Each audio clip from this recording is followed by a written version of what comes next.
여러분 안녕하십니까? KBS 아메리칸 뉴스입니다. 이제 2018년도 닷새밖에 남지 않았습니다. KBS 아메리칸은 오늘부터 올 한 해 한인 사회에서 가장 큰 화제를 모았던 현안들을 중심으로 심층으로 정리해 분석 보도합니다. 2018년도는 한인 사회로서는 다시 한번 정치력에 눈을 뜬 한 해였습니다. 방글라데시 불리안과 노숙자 쉘터 등 한인 사회를 중심으로 쏟아졌던 여러 현안들은 11월 선거의 열기로까지 이어졌는데요.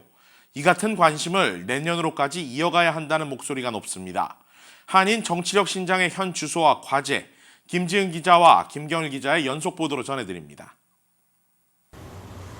5월 초부터 한인 사회에 알려지기 시작한 리틀 방글라데시 주민의회 신설 계획. 지난 2월 방글라데시 커뮤니티가 LA시에 제출한 사안으로 한인타운의 절반이 방글라데시 주민의회 관할로 재조정될 뻔한 사안이었습니다. 주민의회 신설 찬반 투표를 한 달 앞둔 시점부터 한인 사회가 두동강 나는 것을 막기 위한 한인들의 적극적인 노력이 시작됐습니다. 한인타운에 거주하는 주민들도 직장인들도 자영업자도 캠페인에 동참했습니다. 그리고 지난 6월 19일 투표 당일 투표장에서 4시간씩 기다려 자정까지 투표 열기가 이어질 만큼 한인들의 참여는 기록적이었습니다. 결과는 98.5%의 압도적인 표차로 방글라데시 주민의회 신설안 부결, 한인들의 결집이 빛을 발하는 순간이었습니다. 방글라데시 주민의회 문제와 맞물려 한인 사회의 결집력을 보여줬던 한인타운 노숙자 임시거처 지정 문제. 한인 사회의 여론 수렴 없이 한인타운 중심 7가와 버몬트에 임시 쉘터를 짓는다는 LA시의 일방적인 결정에 한인 사회는 또 한 번 반발했습니다. 한인 사회에서는 모두 7번의 대규모 시위가 벌어진 가운데 풀뿌리 시민단체도 생겨났습니다.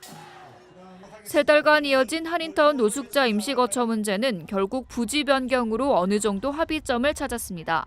7가와 버몬트 대신 윌셔와 후버길 테니스 코트로 부지가 변경됐고 쉘터를 관리하는 위원회에도 한인들이 참여할 수 있도록 했습니다. 모두 한인 사회의 결집력이 이뤄낸 성과였습니다. 한인들의 사회적 이슈에 대한 관심을 11월 선거 참여로 이어가려는 노력도 이루어졌습니다. 그동안 한인들의 정치력이 약해서 이 같은 이슈가 생겼다고 자각하는 한인들도 생겼습니다. 한인들의 정치계 도전이 그 어느 때보다 활발했고 또 한인 정치력 신장을 위한 캠페인도 곳곳에서 벌어졌습니다. 결과적으로는 미주 한인 이민 115년 역사상 두 번째로 연방 하원이 탄생하며 한인 사회 정치력 신장의 새로운 역사를 쓴 한 해가 됐습니다. 이 기세를 몰아 한인의 정치적 영향력을 키워야 한다는 목소리도 나오고 있습니다. 올 한 해는 이처럼 그동안 한인 사회에서 볼 수 없었던 결집력을 보여줬던 한 해였습니다. 하지만 앞으로도 한인 사회가 한 목소리를 내 해결해야 할 현안들이 많은데요. 계속해서 김경일 기자가 보도합니다. 2018년 한인 사회가 정치력에 다시 눈을 뜬 한 해였다면 다가오는 2019년은 보다 실질적인 한인 정치력 신장을 이뤄내야 하는 해입니다. 10년 만에 돌아오는 센서스 인구 조사가 그 시작입니다. 2020년에 실시되는 센서스 인구조사, 센서스 참여를 독려하는 캠페인이 시작됐습니다. 내년부터 각 지부 센서스 요원들과 자원봉사자들이 배치되고 지역 커뮤니티별로 예산이 책정되며 예산을 받은 비영리 단체들이 센서스 홍보에 돌입할 예정입니다. 센서스 인구조사 결과를 바탕으로 예산 배정과 정책 우선순위가 결정되는 만큼 한인들뿐 아니라 아시안 커뮤니티의 참여가 중요합니다. 10년 만에 돌아오는 대규모 인구조사는 체류 신분과 전혀 상관이 없고 유학생, 주재원까지 참여할 수 있습니다. 단순히 인구조사 파악을 넘어 이 인구조사 하나로 정치적, 경제적, 사회적 위상을 변화시킬 수 있기 때문에 한인들의 인식 제고가 절실한 상황입니다. 특히 센서스 인구조사 참여는 그 다음에 실시되는 선거구 재조정에서 다시 한번 한인타운 선거구 단일화를 요구할 수 있는 기회로 이어질 수 있다는 분석입니다. 10년 전 LA시 선거구 재조정 당시 LA 한인타운은 비아시안시 의원들에 의해 4개로 쪼개졌고 한인들의 영향력 부족으로 통합 요구가 받아들여지지 않은 바 있습니다. 내년 치러지는 LA시 12지구 보궐선거.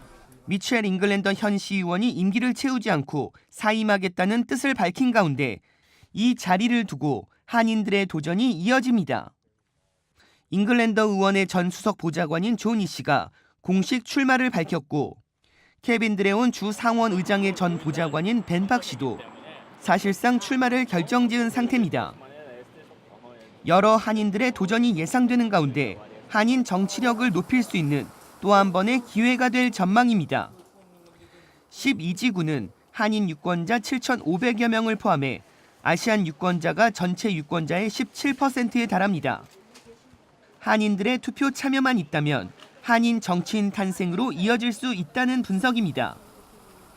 이어 2020년 LA시 선거에도 한인 후보들이 다수 도전할 것으로 보입니다.